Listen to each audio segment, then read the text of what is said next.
Episode 16. Jesus is our rest, so we don't need the Sabbath.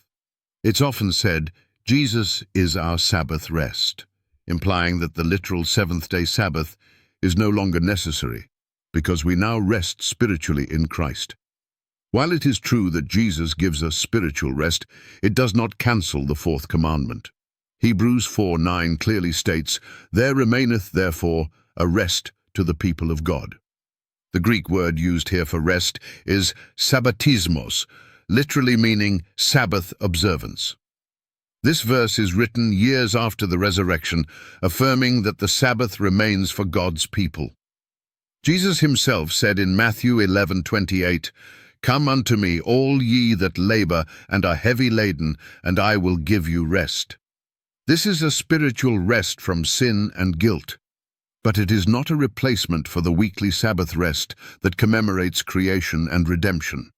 The Sabbath is not just about physical rest, it's about relationship. It's God's appointed time to meet with his people, a weekly reminder of our identity as his children.